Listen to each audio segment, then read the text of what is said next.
The Radio Memories Network is brought to you in part by Liberated Syndication, podcast publishing made easy, libsyn.com. That's libsyn.com.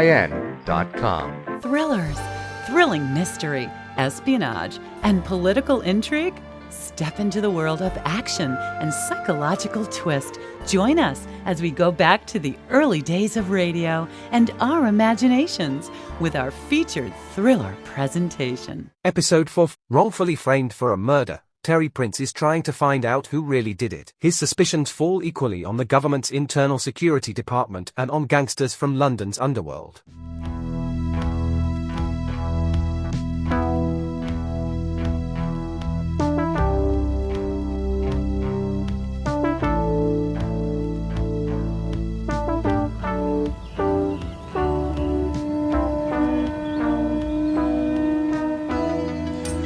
Tent within my tent. All the world hunts me like a wild animal. All night I toss and turn. Sturley dead, the editor dead, my brother dead. In the light of dawn I see a letter pinned to the flap of my tent.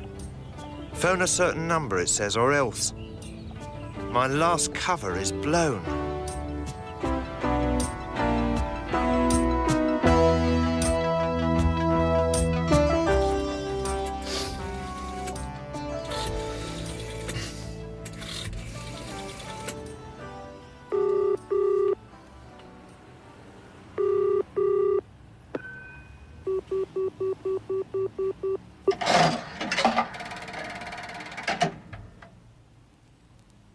Hello?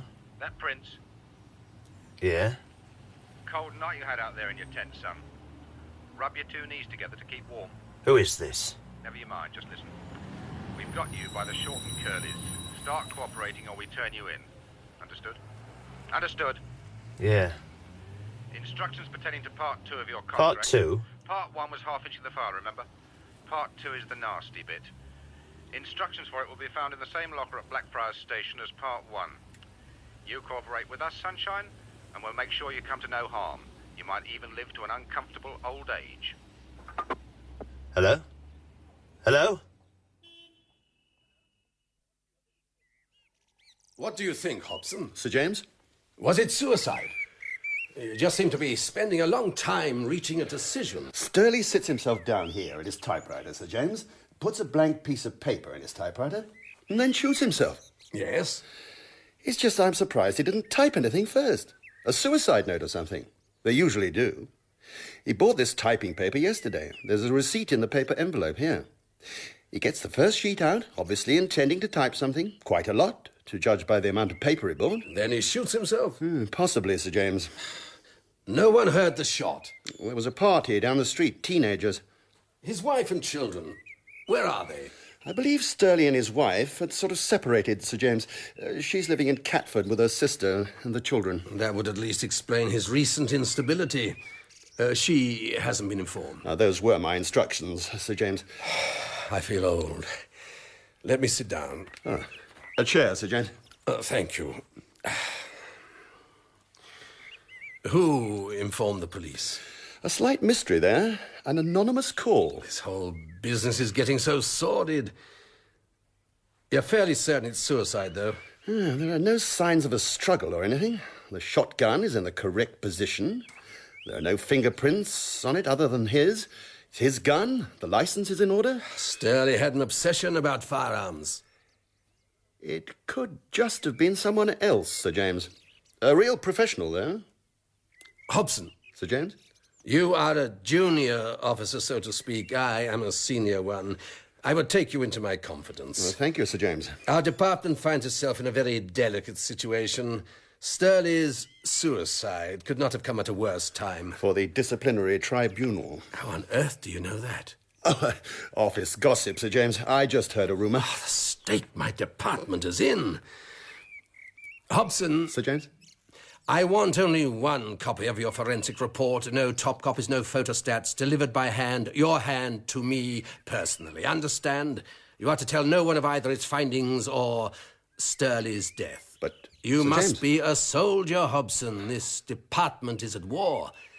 I have allowed things to slip. Now I am going to fight back. I require 1 week's secrecy at the most, and then all this mess can come out. You understand? Yes, Sir James. Lose Sturley's body, just for the week, in some obscure morgue. Can you manage that? Of course. It's only a matter of paperwork. Careful paperwork. I'm not breaking the rules, Hobson, merely bending them for purposes of my own. You will have my full support, Sir James, and everyone else's in the department. I wish I had. I just wish I had. What happened? At Sturley's?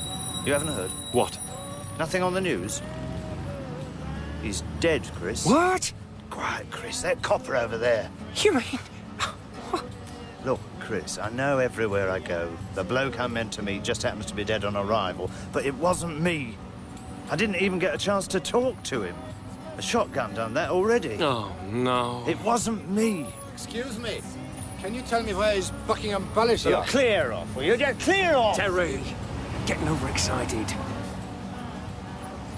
It isn't just that, Chris. I'm blown. My cover's gone. They know all about my hiding place down on the Thames. Then how come you're not inside? Because now they want me to work for them. Who? Who are they? Wish I knew. There was this note that's stuck on my tent. Work for us, it says, or we turn you in. Every move I've made, they've had covered. You reckon you were followed here? Don't panic. I whirled round that bleeding inner circle so many times I almost took off. We're safe. For the moment. They're a very big outfit, whoever they are. Well organised. What's the job? Simple. All I've got to do to beat a triple murder rap is commit murder. Very neat. Very complete. The sun shines hard on the spotless pavements of Piccadilly. Suddenly I'm cold, Terry. Very cold. Who've you got to dispatch? Ah, that's the clever bit. No names. Just a specific time, a specific place, and they guarantee he or she will be there, ready and waiting. It's all in this envelope, the instructions. You want a butcher's? No, not here, no. Too much love and peace about. Come to my flat, 37 Dorset Terrace, Brixton, after 11 tonight. It's safe. As safe as anywhere these days.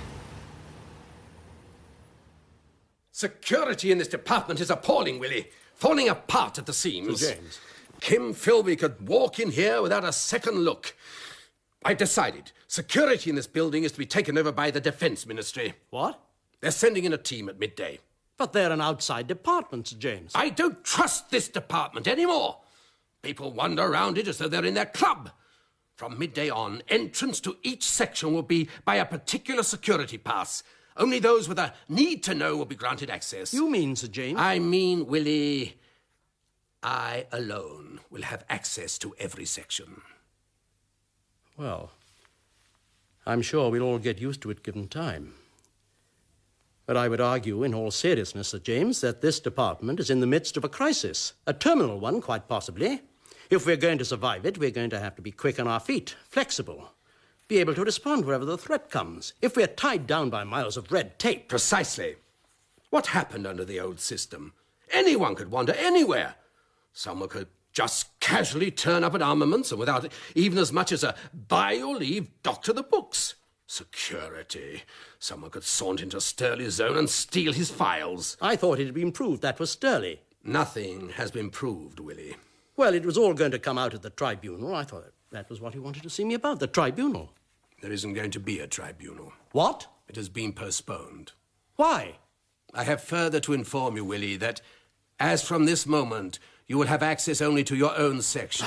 When you return to your houseboat, you will discover your passport has been removed. If you do have friends at the Soviet embassy, I would advise you not to try to contact them. Oh, this is insane. Where's Sturley? I want to have it out with him once and for all. Where is Sturley, Willie? Don't you know?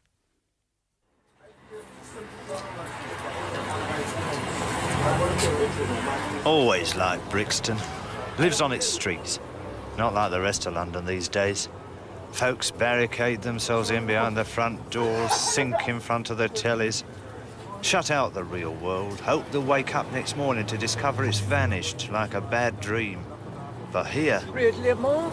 Red lip? Nah, not tonight, thanks. Ain't you got no joy in your life, brother? Afghan blood. No joy in my life, no nothing in my pocket. You seeing your man?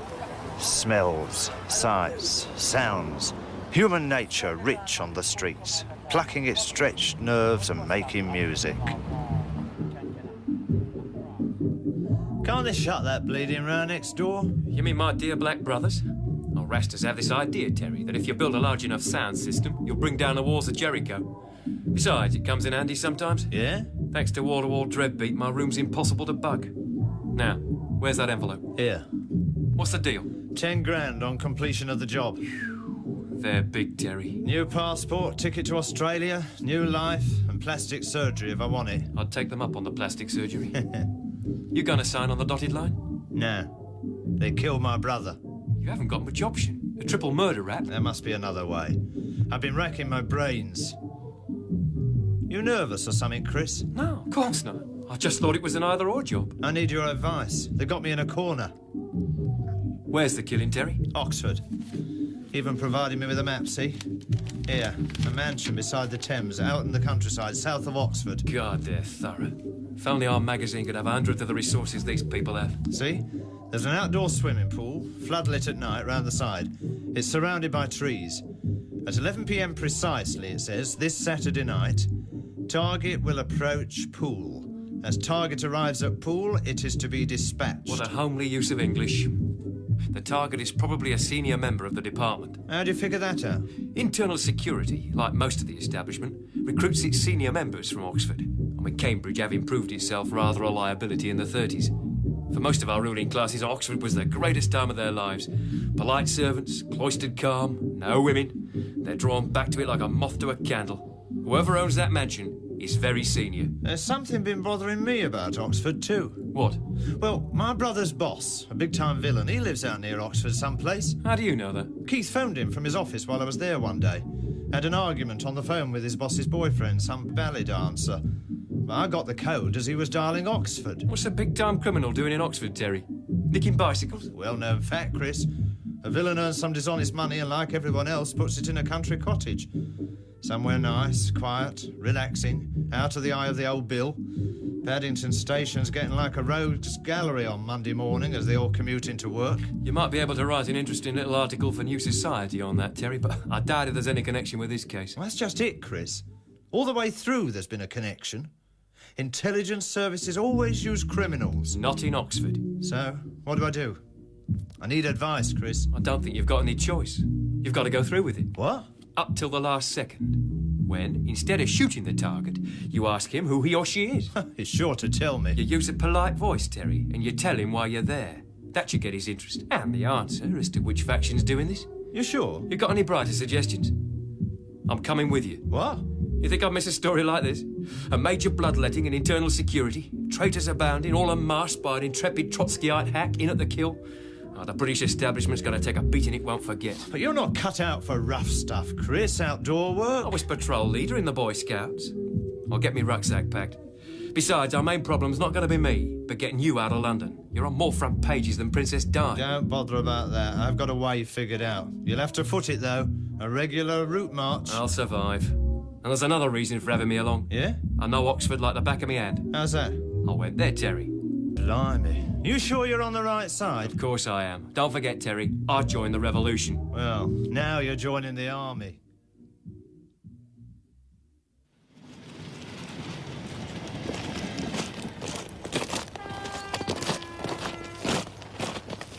A Great Western Railway to Oxford. Yeah, and not quite the way you imagined it. The old to the south, the romantic lights of Slough. They'll be watching the stations, the trains, but not the track.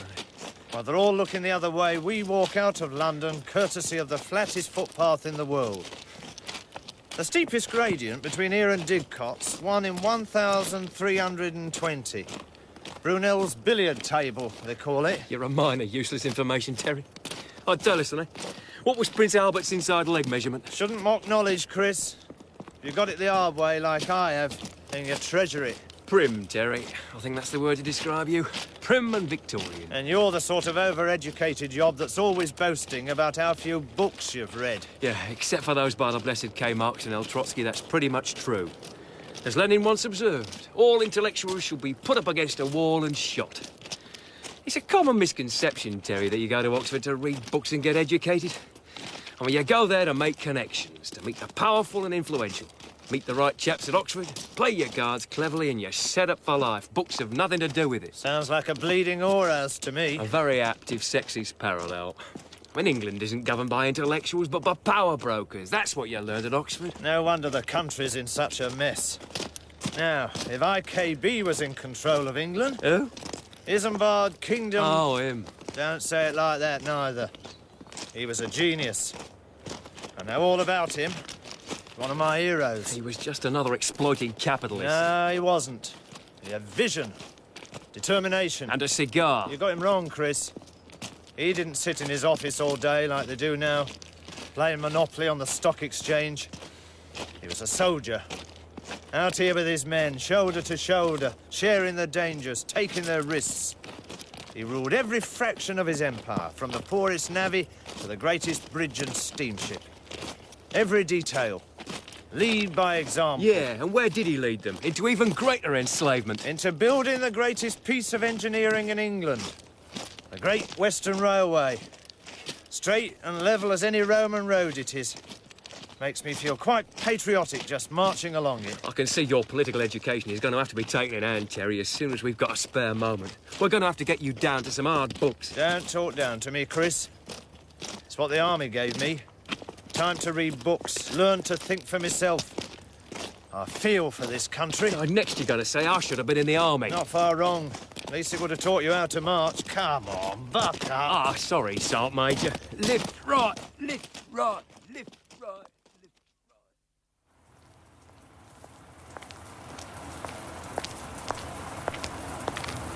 Linda, Willie.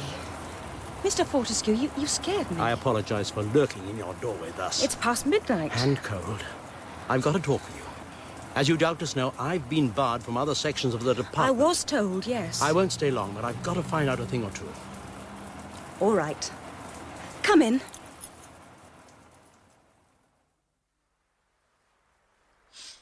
A very neat flat, Linda. Small but functional. Please sit down on the sofa. You look a bit shocked. Life's little worries, eh?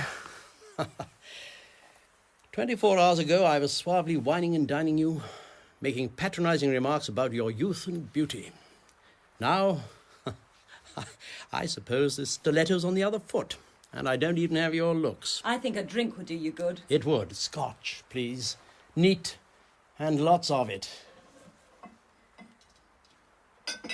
Linda, I've simply got to know what's happening inside the rest of the department. Why? Because I'm part of it. It's my life. For all my suave, cynical exterior, I actually care about it, its future, what goes on. Do you know what Stirley's up to? I have had explicit instructions from Sir James. I can't talk. Your drink. You're very generous.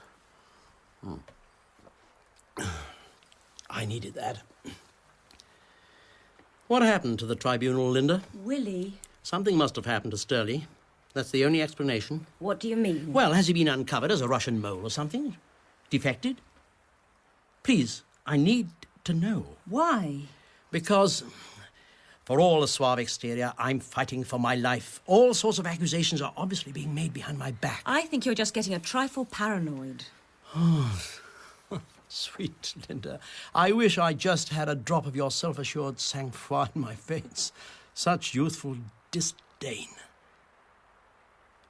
You look very beautiful tonight. Forgive a foolish old man. I wish I felt it. 16 hours we've just had, grinding through the files and records. Doing what? All right, don't answer that, I can guess. Going through past histories. Especially mine. Everyone's, not just yours. Willie, why do you think Stirley is a Russian mole? Well, just a logical deduction, that's all. He's the last person I'd have thought. If you wish to subvert internal security in the cause of Soviet imperialism, do you go in waving a copy of Das Kapital around your head and singing the Internationale? Or do you go in as a fervent red hater and spend years disrupting the department in fruitless diggings for imaginary moles, shooting everybody's concentration and confidence to tatters? Well, it was Stirley, after all, who was endlessly telling us how he came from Barnsley. Little Moscow, he called it. Linda, what's Sir James' attitude to all this? It's the one thing I can't work out. It's as though he's panicked. What's his line? I don't think Sir James is the sort to panic. Well, all this unnecessary shutting of the department, security passes, guards. What on earth's going through his head? You don't believe Sir James would tell me, do you? A mere woman. Oh, how he's managed to keep the minister in place. That I do know. Apparently even estate agents have their murky little secrets from the past. What on earth could they be? Once wore his garters crossed at a Masonic function? Even worse. Certain building contracts were not 100%. And the opposition? One or two of his more persistent questioners in the House have been reminded of some of their own more spectacular peccadillos. Nights in Hamburg, weekends in Skegness. Everyone has their moments. Sir James is just buying time. Till the weekend, you mean? Oxford. Oh. That worries me. Sir James went down this evening to make preliminary preparations. The whole concept of this weekend has changed so radically. Originally, the idea was to go down there informally to unwind, let our hair down, so that in a relaxed environment we could come up with some practical ideas of the future. But now he seems to be turning it into some sort of Spanish Inquisition with Stalag security arrangements all round. Don't worry, Willie. The only thing that will come out is the truth. Ah, the voice of innocence. Truth is a commodity, Linda, not an absolute. It can be traded back and forth, in and out. In our world, truth is negotiable. Yes, Willie. Linda, would you do me a favor? As you're going through the files, could you let me know if you stumble across anything unusual about Sir James, his past? Unusual? Unexpected, untoward. Please. It's important. I need to know. All right. You're very kind. I'd better be going. I'm sorry I couldn't say any more, Willie. No, there's one thing to be said for all this sorry mess we find ourselves in. Yes? At least some members of the department have started treating others like human beings, not mere pawns. Goodbye, Linda. Willie? Yes? I'll be catching the 6:52 from Paddington Friday evening. We could travel up to Oxford together. Yes, compare notes. That would be lovely. A word of advice, Willie. Yeah? Don't wear that tie you've got on. You know Sir James. If I want to stay in his good books, you mean? One glance at that in the interrogation room. Oh, the proverbial red rag. It is slightly loud. Incidentally, talking of attire, don't forget to bring a swimming costume. Sir James owns the most palatial swimming pool. What makes you think I wear a swimming costume, Willie? I'm not quite sure how I should answer that, Linda. Till Friday, Willie. Good night, Linda.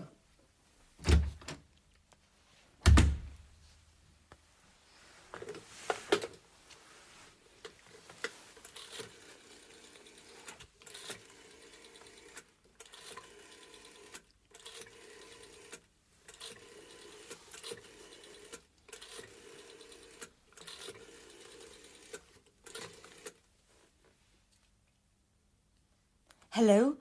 Linda Taylor here. Is he in? Oh, I see. Could you tell him I've called? Yes. I've got important information. Tell him I'll phone him first thing in the morning.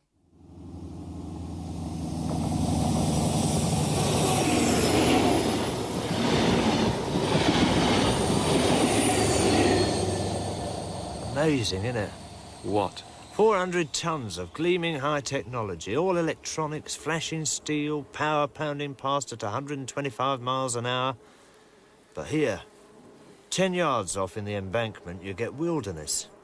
Shrubs, trees, grasses, rare orchids, badgers, rabbits, foxes, all sorts. Is that whitethroat? Oh. Yeah. Got a nest in that hawthorn bush. Observant, aren't you, Terry? I've been watching it since I woke up. You could have an army hid in this undergrowth. No one would be the wiser. British Rail might object. British Rail wouldn't ever know. You like that, don't you? The idea of wilderness in the heart of England. You being able to disappear into the middle of it. I got that from the regiment, when they used to turn you loose on the Brecon Hills. The desolation up there.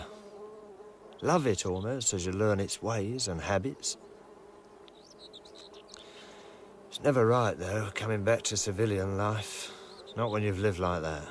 Why did you leave the army? Had to, didn't I? Over in Northern Ireland, me and some of my mates got into borrowing money from banks without running up no overdraft. Robbing them? Got found out. Great days, though, the regiment. Comradeship. If you've got to trust a bloke with your life, you'll trust him with anything. I think Time Out would describe you as a Mako proto-fascist. Like when we was in Arabia. We was fighting alongside these Arabs, tribesmen from the hills, Furkas we called them. Fierce they was, hard as nails and treacherous as snakes. But I loved them, that wildness in their eyes. Only one way to lead them there was, showing them your courage. Used to forget yourself, you did. Became pure, hard as the desert and the rock and the sunlight around you. Then they expect you to come back and live in this dump, this garbage heap. No comradeship here, no helping your mate. Dog eat dog, laundromats, bingo and one-armed bandits. Thanks for coming, Chris. Being at my side. From the deserts of Arabia to the green rolling downlands of commuter land. Same thing, Chris. Important things, trust, honour, courage. They're the same the world over. What's that? Over there by that electric pylon. A helicopter. Jeez, it's coming straight for us. Get down! Down!